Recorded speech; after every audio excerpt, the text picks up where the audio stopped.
አንድ ሰው ኦርቶዶክሳዊ አስተሳሰብ አለው ተብሎ ሲጠራ እግዚአብሔር በዚህ ዓለም ላይ ራሱን አስመስሎ አይደል የፈጠረን? ራሱን አስመስሎ ፈጠረን ስንል አንዱ ምን መስልበት ምንድነው? ሰው እንግዲህ በሁለት መንገድ ነው እግዚአብሔር የሚመስለው። ኧረ እንደው ብዙ ነው፣ ግን ከአራያ ከሚለው ጋር አምሳሉ ብዙ ነው። ከአራያው አንፃር አንዱ በነፍሱ ሥላሴን ይመስላል፣ በነፍስና በስጋው ክርስቶስን ይመስላል። እንዲሁ ነው የተፈጠርነው። በልብነቱ አብን፣ በቃልነቱ ወልድን፣ በስትንፋስነቱ መንፈስ ቅዱስን በመምሰሉ በነፍሱ ሥላሴን መስሎ ተፈጥሯል።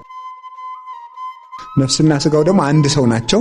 መለኮትና ስጋ አንድ ባህሪ ስለሆኑ ለክርስቶስ ስጋዌና ለሥላሴ ሶስትነት አርአያ ሆኖ ነው የሰው ልጅ የተፈጠረው ማለት ነው። ስለዚህ የሰው ልጅ ለመስቀልም ትንቢት ነው፣ ለስጋዌም ትንቢት ነው፣ ለሥላሴ ደግሞ ምስክር ነው። እንዲሁ ሆኖ ተፈጥሯል የሰው ልጅ።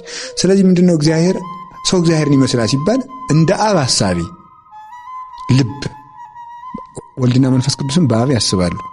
እንደ ወልድ ነባቢ እውነት የሚናገር፣ እንደ መንፈስ ቅዱስ ሕይወት ነው፣ ዘላለማዊ ሕይወት ያለው ወይም ዘላለማዊ ሥራ የሚሰራ ሲሆን ሰው እግዚአብሔር መሰለ ይመስላል። ስለዚህ ምንድነው ሰው አሰበ ሲባል ከዛ ይሄንን ልብ ነው ያጣ ነው። እኛ ኃጢአት ስንሰራ ይሄንን ልብ አጣ ነው። ከዛ ምን ሆነ? ወኮነ ከመ እንስሳ ዘአልቦ ልብ፣ ሰው ልብ እንደሌለው እንስሳ ሆነ ተባለ። ይሄ ለባዊነት አጣ ነው ማለት ነው። ከዛ የሚረባንን ከማይረባ ለይተን የማናውቀውና ከዛ ሰው ምን ተባለ? ውሻ። ኢየሩሳሌም ልጆች እንደ ውሾች ሆኑ። ከዛ ፈረስ ተባል። ደግሞ ከዛ ምን ያልተባልነው ነገር የለም በእውነቱ። ውሻ ተባል፣ ፈረስ ተባል፣ ከአህያ ብሳችኋል ተባል፣ አህያ እንኳን ጋጡን ያውቃል ተባል። ከዛ ከበሬ ማነሳችሁ ተባል፣ በነጣቂነታችን አንበሳ ተባል፣ ብዙ ነገር ተባልን ማለት ነው። አሁን በኦሪት ላይ ጭልፊት እንደዚህ ተብሎ ሁሉ የተጠራ ነው እኮ እኛ ነው። ጭልፊቱ አይበላም የተባለ ይሄ ነጣቂው ሰው ሁሉ አይጸድቅም ማለት ነው። እነዚህ ሁሉ ነገሮች ሁሉ ምን በማጣታችን? ልብ በማጣታችን ነው። ያንን ለባዊነት ትብ ያልበሰው ነው ነበር፣ በኃጢአት ዝጎ ነበር። ከዛ ልብ ስናጣ ምን ሆንን? የጨለመበት ሰው ዝም ብሎ ዛፉ ሁሉ ሰው እየመሰለው እንደሚደነግጠው ሁሉ ዝም ብለን ለዛፉ መስገድ፣ ለወንዙም ለተራራው ሁሉ መስገድ ጀመርን ማለት ነው። ከዚያ ምን ሆነ? መልካሙን ክፉ ማለት ጀመርን፣ ክፉውን መልካም ማለት መልካም ጀመርን። ከዚህ የተነሳ ምን ተብሎ ተነገረን? አሌ ሎሙ ለእለ ይብሉ ለእኩይ ሰናይ ወለሰናይ እኩየ። ኢሳይያስ 5 ላይ ሲናገር ክፉውን መልካም መልካሙን ክፉ ለሚሉ ወዮላቸዋል። ከዛ ሰው ሲጨልምበት ምን ይሆናል? መልካሙ ክፉ ይሆነዋል። የማይደነቀውን ያደንቃል፣ የሚናቀውን ያደንቅና የሚደነቀውን ደግሞ መናቅ ይጀምራል ማለት ነው። ሰው በታቹ ነው ሲያይ ማለት ከታቹ ነን ስናየው ብዙ ነገር ተራራውን እንደሚታየን ማለት። ስለዚህ ወደዚህ ወረድን። አሁን ይሄን ስናመጣው ኢየሱስ ክርስቶስ ስጋ ለብሶ የመጣ ምን ሊያደርግ ነው ሲባል ልብ ሊሰጥ ነው የመጣው። እንዲህ አለ ቅዱስ ዮሐንስ በመልእክቱ 1 ዮሐንስ ምዕራፍ 5 ላይ እንዲህ አለ፣ ወሐለውነ በአሚን በወልደ እግዚአብሔር፣ በእግዚአብሔር ልጅ በማመን እስከ ዛሬ ድረስ አለነ። ከዛ ምን ማለት ተመልከቱ። መጨረሻ ላይ ምን አለ? እንዲህ ካለ በኋላ በእግዚአብሔር ልጅ በማመን አለን ካልነው ወሀበነ ልበ ከመ ናእምሮ ለእግዚአብሔር በጽድቅ፣ እግዚአብሔርን እናውቅ ዘንድ ልብ እንደሰጠን እናውቃለን አለ። እግዚአብሔርን እናውቅ ዘንድ ልብ ሰጠን። 1 ዮሐንስ ምዕራፍ 5 ቁጥር 20 ላይ ክርስቶስ በዚህ ዓለም የመጣው ምን ሊያደርግ ነው ሲባል ልብ ሊሰጥ ነው። ለእስክንድሮስም በሃይማኖተ አበው ላይ ምን ታጻቆ ለወልዶ እግዚአብሔር፣ የእግዚአብሔር ልጅ ሰው ይሆን ዘንድ ያተጋው ምንድን ነው ይላል። ሰዎች የሚዳሰስ ልብ በማጣታቸው የሚዳሰስ አምላክ ስለፈለጉ እንደዚያ ከፈለጋችሁማ በእናንተ ልክ ልምጣና ዳሳችሁ እመኑኝ ብሎ ከሰው ምክንያት ለማጥፋት የሚዳሰስ አምላክ ሆነ የምትፈልጉት እኔም መዳሰስ ይችላል። ሊዳሰስ መጣ የሰውን ፍላጎት ለማጥፋት። ስለዚህ ባለቤቱ ምን አለ? ወሶበሰ ይመጻእኩም ይነገርኩዎሙ እሚኮኖሙ እየጋይ፣ መጥቼ ባልነግራቸው ኖሮ በደል ባልሆነባቸው ነበር። የሚዳሰስ አምላክ ፈልጊያለሁ አለ፣ ሊዳሰስ መጣ አለ። ከዛ ልብ ሰጠን። አሁን መድኃኔዓለም እጅግ የሚያስደንቀው ማወቂያም ዕውቀትም ሊሰጥ የመጣ ስለሆነ ነው። ማወቂያም የሚሰጥ እሱ ነው፣ ዕውቀትም የሰጠ ነው። ስለዚህ ለሐዋርያት ሉቃስ ወንጌል ምዕራፍ 24 ላይ እንደምናነበው መጨረሻ ላይ ለሐዋርያት ምንድነው ሰጥቷቸው ያደረገ? ልብ ሰጥቶን ይሄድ መጻሕፍትንም ያስተውሩ ዘንድ አይምሮን ሰጣቸው ነው የሚለው የሉቃስ ወንጌል መጨረሻ ማለት ነው። ሲያርግ ዕውቀት ሰጥቶን ሄደው፣ ልብ ሰጥቶን ሄደው። ስለዚህ እሱ ምን አለ? እንዲህ አላቸው ዮሐንስ ወንጌል ምዕራፍ 15 ላይ ሐልው በፍቅረ ዚአየ፣ በፍቅሬ ኑሩ ከመ ይሐሉ በኀቤክሙ ልቤኒ ወፍስሐዬኒ፣ ልቤም ፍቅሬም በእናንተ ይኖር ዘንድ በእኔ ፍቅር ኑሩ አለ። ልቤ ይኖር ዘንድ አለ። አሁን ክርስቶስ ምን ሰጠ? ልቡን ሰጠን ማለት ነው። ያ ልብ ምንድነው? ቅዱስ ጳውሎስ ደግሞ ቆሮንቶስ 15 ላይ 1 ቆሮንቶስ ማለት ነው ምን ብሎ ተናገረ? እኛ የክርስቶስ ልብ አለን። ቅዱስ ዮሐንስ አፈወርቅ ደግሞ ይሄንን ቆሮንቶስን በተረጎመበት በሰባተኛው ድርሳን ወስዶ ምን አለ? እኛ ቃል በቃል እኛ የፓይታጎረስ ልብ የለንም። እኛ የአርስጣጣሊስ ወይም የሶቅራጥስ ወይም የአፍላጦን ልብ የለንም። እኛ ያለን የአምላክ ልብ ነው ይላል። ስለዚህ ኦርቶዶክሳዊ ለአሰበ የሚባለው ምንድነው? በአምላክ ልብ ሲያስብ ነው። የአምላክን ልብ ሰው የት ያገኘዋል ነው ሲባል ብሎ ይጠይቃል አንድ ሰው። እኔ በአምላክ ልብ ልስብ ግን እንዴት አድርጌን ማስብ ሲባል የአምላክ ልብ ወንጌል ነው ማለት ነው። የአምላክ ልብ ወንጌል ነው። ክርስቶስ ልቡን ሰጠን። እኛ የክርስቶስ ልብ አለ ተሰጠን ሲባል የክርስቶስ ልብ ሰው እንዲያርጎ ተቀበለው ማለት አይደለም። የአምላክ ልብ የተባለች ወንጌል ናት። ወንጌል የክርስቶስ ልብ ናት። ሰው የሚወደውና የሚጠላውን ነገር በልቡ ያስቀምጣል። ክርስቶስ የሚጠላውንም በወንጌል ነግሮናል። ይሄን እጠላለሁ አታድርጉ ብሎ ማለት ነው። የሚወደውንም ነግሮናል። ይሄን ወዳለው አድርጉ ብሎ። ስለዚህ ወንጌል ያለው ሰው የፍቅር ልብ አለው፣ የክርስቶስ ልብ አለው ማለት ነው። ስለዚህ አሁን አንድ ሰው ኦርቶዶክሳዊ ሐሳብ ኖረው ማለት ምን ማለት ነው ሲባል እንደ ወንጌል ማሰብ ሲጀምር ማለት ነው። እንደ ወንጌል ማሰብ ሲጀምር ይሄ ሰው ልብ አለው ማለት ነው። ይሄ ሰው ኦርቶዶክሳዊ ነው ማለት ነው። ኦርቶዶክሳዊነት እኮ ማለት ምን ማለት ነው? ርቱዕነት ማለት ነው። ርቱዕ ቀና ጎዳና ነው። ያ ጎዳና ማን ነው? ክርስቶስ አይደል? አነ ውእቱ ፍኖተ ጽድቅ ወሕይወት፣ እኔ የሕይወት ጎዳና ነኝ አለ። ስለዚህ ፍኖት ዘአልቦ ማይቅፍ ይለዋል ኤጲፋንዮስ በቅዳሴው። እንቅፋት የሌለበት ጎዳና ክርስቶስ ነው የሚለው። ያን ጎዳና መከተል ነው። ስለዚህ ኦርቶዶክሳዊነት ማለት ክርስቶሳዊነት ነው። ክርስቶሳዊነት ማለት ወንጌላዊነት ነው። እንዲሁም እኮ አባቶቻችን መንግስተ ሰማያት ይህን ትመስላለች የሚለውን ሲተረጉም ምንድን ነው የሚሉት? መንግስተ ሰማያት ሕገ ወንጌል፣ ሕገ ወንጌል ተስፋ እግዚእነ ኢየሱስ ክርስቶስ ይላሉ። ልብ ማለት ክርስቶስ ነው። የክርስቶስ ልቡ ደግሞ ወንጌል ናት። እንደ ወንጌል የሚያስብ ሰው አሁን በዓለም ላይ ኦርቶዶክሳዊነት የጠፋው ምንድን ነው? ሰዎች ክርስቶስንም የሰቀሉት እንደ ወንጌል ማሰብ ስላቃታቸው። አይሁድ ከክርስቶስ ጋር እኮ የተጣሉት በምንድን ነው? እነሱ እንደ ወንጌል ማሰብ ሲገባቸው ወንጌል እንደነሱ እንዲመጣ ስለፈለጉ ነው። ስለዚህ ባጭሩ ኦርቶዶክሳዊነት ማለት ወንጌላዊነት ማለት ነው። አይሁድ የተጣሉት ምድራዊ መንግስት፣ ምድራዊ እንጀራ፣ ምድራዊ ጤንነት፣ ምድራዊ ነገር ሁሉ የፈለጉ ኦርቶዶክሳውያን አይደሉም። የሰማዩን መጀመሪያ የምድሩን ኋላ ያደረጉ ግን ኦርቶዶክሳዊ ናቸው። ስለዚህ ኦርቶዶክሳዊነት ማለት በምድር ሆኖ የሰማዩን የሚኖር ነው። ለምሳሌ አሁን አንዱ ሁሉም ሰው የሚጠቅሰው አለ ባይተገብረውም ዘረኛ አይደለውም ብሎ የሚያስበው ሰው ሁሉ ይጠቅሰዋል። እኛ ሀገራችን በሰማይ ነው የሚለው ይሄ ጥቅስ ማለት ነው። እና በጣም ያሳዝነኛል። ስማቸው ከጠፉ ጥቅሶች አንዱ ይሄ ነው። አገራችን በሰማይ ነው ማለት ግን ምን ማለት ነው? እውነት መንግስተ ሰማያት ያቺ ሀገር ነው? እኛ ለምሳሌ ኢትዮጵያ ሀገር አይደለችም ናት። እኛ ሀገራችን በሰማይ ነው ያለ። አሁን እኛ እናንተ ጋር እያለን ያለነው ሰማይ ውስጥ ነው ማለት ነው። ሀገራችን በሰማይ ነው ያለው። ኋላ ግን የምንገባባትን ሀገር አይደለም እየነገራቸው ያለ። ምድራዊ አይደለሁም እኔ እያላቸው ነው ማለት ነው። እንደኔ ያሉት ሰዎች ሀገራቸው ሰማይ ነው። አንድ ሰው ሀገሬ በሰማይ ነው ማለት የሚጀምረው ጳውሎስ አስተሳሰብ ሲያስብ ነው። ከምድራዊ ነገሩ ሲላቀቅ ነው። የሥጋ ብልቶቹን ገድሎ ክርስቶስ በሱ መናገር የጀመረ ሰው ይህን ጥቅስ መናገር ነው የጀመረው። ግን ለእኛም ተነግሯል ይሄ ማለት ነው። ስለዚህ አገራችን በሰማይ ነው ሲል ይህንን እንዲህ ብሎ ተናግሯል ቅዱስ ሳዊሮስ ዘአንጾኪያ እንዲህ አለ። ወኮነ ሰማይ ዓለመ ወዓለምሂ ሰማይ ኮነ። ዓለም ሰማይ ሆኗል፣ ሰማይ ዓለም ሆኗል። ለዘወለዱ አብ በምስጢር ዘይትረከብ በእንበለ መንጸፈ አንስት ወእንበለ አገብሮ ወለደቶ ቅድስት ድንግል እንበለ ዘርአ ብእሲ በምስጢር ዘይትረከብ። አብ በማይመረመር ምስጢር ያለ ሴት ያለ ሕማም የወለደውን ድንግል ማርያም ያለ ወንድ ዘር ወልደዋለችና ሰማይ ዓለም ሆኗል፣ ዓለም ሰማይ ሆኗል አለ። ከዚያ በኋላ ወስብሐትኒ በውስተ ሰማይ ኮነ በዲበ ምድር። በሰማይ ያለው ምስጋና ለእኛ ስለሆነ መላእክት እንደ ሰው እንደ መልአክ ስለሆነ አሁን ዓለም ሰማይ ሆኗል። አምላክ ሰው ስለሆነ ሰማያውን እኛ ዓለማችን ነው። እንደ እናታችን መደብ ሄደን እንገባበታለን። አምላክ ሰው ስለሆነ ይሄ ሰማይ ሆኗል፣ ምድሩ ሰማይ ሆኗል። ሰው አምላክ ስለሆነ ደግሞ ሰማዩ አገራችን ሆኗል፣ ቤታችን ሆኗል። እንዲህ የሚያስቡና ኦርቶዶክሳዊ ሰው ሲያስብ አንደኛ 5 ነገር ማሰብ አለበት። እግዚአብሔር ምን ይላል ብሎ ማሰብ አለበት። ሁለተኛ ቤተ ክርስቲያን ምን ትላለች ማለት አለበት። የእግዚአብሔር ሕግጋት ምን ይላሉ ማለት አለበት። አበው ምን ይላሉ ማለት አለበት። ሕሊናዬ ምን ይላል ማለት አለበት። እንደዚህ ያለ ሰው ኦርቶዶክሳዊ ነው ማለት ነው። ኦርቶዶክሳዊነት ማለት መጽሐፍ ቅዱሳዊነት ነው። እንደገና ደግሞ ጉባኤያዊነት ነው። ኦርቶዶክሳዊ አሰበ የምንለው አንድ ሰው ብቻውን ተነጥሎ የለም። ቅዱስ ጳውሎስ ተናግሯል። እስቲ አይን ብቻዋን ትሁንና ታይ እንደሆነ አታይም። ጆሮን እስቲ ቆርጠና አስቀምጠውና ይሰማ እንደሆነ እና ግላዊነት አይደለም። የግል አዳኝ፣ የግል ድህነት፣ የግል የሚባል ነገር የለም። ጉባኤያዊ ነው። ክርስቶስ ሲወለድም ጉባኤ ነው የመሰረተ። እረኞችና መላእክት ተሰብስበው ጉባኤ። ከዚያሳ ደግሞ ሲሰቀልም ጉባኤ። ከመስቀሉ ስር እናቱ አለች፣ ዮሐንስ አለ፣ መላእክት አሉ። ሲነሳ ጉባኤ ከትንሣኤው ጴጥሮስና ጳውሎስ አሉ፣ ሴቶች አሉ፣ መላእክት ነጫጭ ለብሰው ሲያርግ ጉባኤ ሐዋርያት በቢታንያ የነበሩ መላእክት ደግሞ ነጫጭ ለብሰው ሲመጣ ጉባኤ ቅዱሳን መላእክትን አስከትሎ ይመጣል። ማቴዎስ 25 ላይ መላእክትን አስከትሎ የሰው ልጅ በግርማ መንግሥቱ በመጣ ጊዜ ጉባኤያዊነት ነው፣ ተነጥሎ መጽደቅ የለም።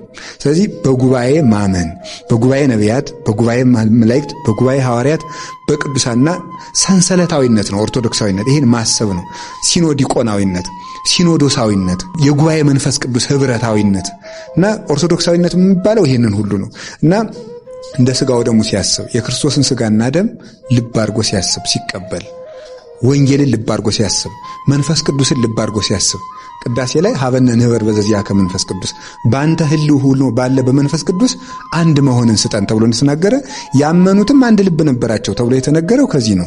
በመንፈስ ቅዱስ ልጅነት በሥጋው ደሙ አንድ እንጀራ እንበላለንና ሁላችንም ብዙ ሕዋሳት ስንሆን አንድ አካል ነን ይላል ቅዱስ ጳውሎስ አንደኛ ቆሮንቶስ ምዕራፍ 10 ላይ።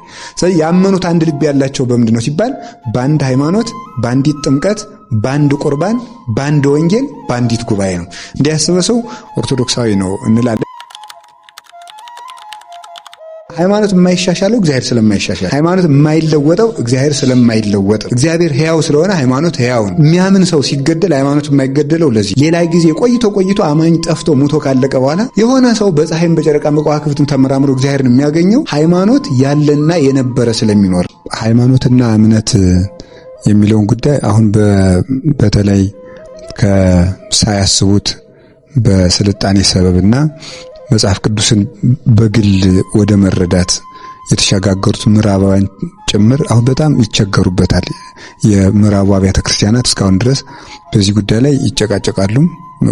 መጨረሻም አላገኙለትም ማለት ነው። ከዚያ የቀዱትን ሰዎች ሃይማኖት እና እምነት እንዲህ ነው፣ እምነት እንዲህ ነው፣ ሃይማኖት እንዲህ ነው እያሉም ያነሳሉና እንደኛ ግን ቃላዊ ፍችም አለው ወይም ደግሞ ስነ መለኮታዊ ፍቹም በቤተ ክርስቲያኑ ይተረጉምለታል ማለት ነው። በቃሉ ሃይማኖት ባልን ጊዜ ሃይመነ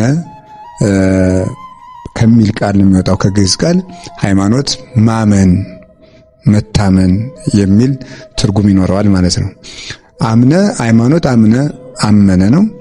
ከዚያ እምነት ከዚህ ይወጣል። እምነት የሚለው ከዚህ የሚወጣ ነው። በዚህ አካሄድ ሃይማኖት እምነትንም ጨምሮ የያዘ ነው። ሃይማኖት የሚለው አንደኛ ማመን ነው የሚሆነው፣ ሁለተኛ ደግሞ መታመን። ማመን ማንን የሚል ይወጣዋል፣ መታመን ለማን የምንታመነው የሚል ይወጣዋል። እነዚህ ሁለት መሰረታዊ ነገሮች የሚያጠቃልል ነው። ስለዚህ እዚህ ላይ የሃይማኖት አንዱ ትርጉሙ እምነት ነው ማለት ነው። ይሄ ምን ማለት ነው? መጽሐፍ ቅዱስ ላይ ሃይማኖትን እምነት፣ እምነትን ሃይማኖት ብሎ የሚጠራበት ጊዜ አለ። ለምሳሌ ጌታችን መድኃኒታችን ኢየሱስ ክርስቶስ ሃይማኖትኪ አሕይወትኪ ማቴዎስ 15 ላይም እምነትሽ አድኖሻል፣ እምነትህ እንዲህ አድርጎልሃል፣ ሃይማኖትህ አሕይወትከ እምነትህ አድኖሃል እያለ ነበር የሚያድነው። ይሄ ሃይማኖት ግዕዙ ሃይማኖትኪ ሃይማኖትከ፣ ሃይማኖትህ ሃይማኖትሽ ነው የሚለው በግዕዙ። ስለዚህ እምነትን ሃይማኖት ሲለው ማለት ነው። ተአምኖ ብሎ ደግሞ ይጠራዋል፣ እምነት ሲል ነው እዚህ ላይ። ስለዚህ ሃይማኖትን እምነት ሲለው ሃይማኖትሽ አድኖሻል ሲል እናገኘዋለን። ከዛ ደግሞ ሃይማኖት ደግሞ በራሱ ሃይማኖት ተብሎ ሲጠራ ምን ተብሎ ይገኛል? ወአሐቲ ሃይማኖት አሐዱ እግዚአብሔር ወአሐቲ ሃይማኖት፣ አንድ ጌታ አንድ ሃይማኖት ወአሐቲ ጥምቀት ይላል ቅዱስ ጳውሎስ ማለት ነው። ስለዚህ አንድ ሃይማኖት ባለ ጊዜ አሁን ምን እያለን ማለት ነው? ሃይማኖት የምንለውን በራሱ ቅድም ማመን መታመን ብለን የተረጎምነውን ነገር እየነገረን ነው ማለት ነው። ስለዚህ እምነትን ሃይማኖት፣ ሃይማኖትን እምነት ብሎ መጥራት በመጽሐፍ ቅዱስ የታወቀ ነው። ግን ምን ማለት ነው ባልን ጊዜ ሃይማኖት የምንለው እግዚአብሔርን ራሱን ነው። ሃይማኖት የምንለው ራሱን እግዚአብሔርን ነው።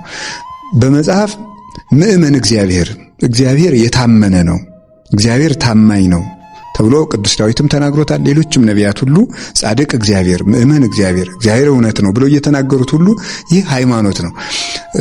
አማኝ ሳይኖር ሃይማኖት አለ። እምነት ግን ይጎላል። እምነት ሊጎል ይችላል። አማኝ ሳይኖር ግን ሃይማኖት አለ። ምክንያቱም ሃይማኖት እግዚአብሔር ነው። ሃይማኖት ማባብ ተፈጥረት ወሀበ ወልድ ታበጽሕ ወሀበ መንፈስ ቅዱስ ትትፈጸም።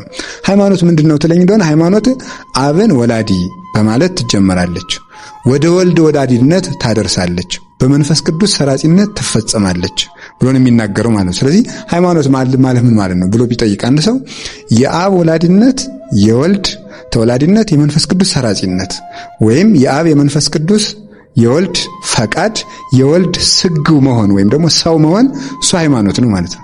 ስለዚህ ሃይማኖት የምንለው የሶስቱን ቅድምና ሀለወት፣ አንድ ባህሪ፣ አንድ ስልጣን፣ አንድ መንግስትና ያ እግዚአብሔር ሀለወት እግዚአብሔር ነው ሃይማኖት ይባለው።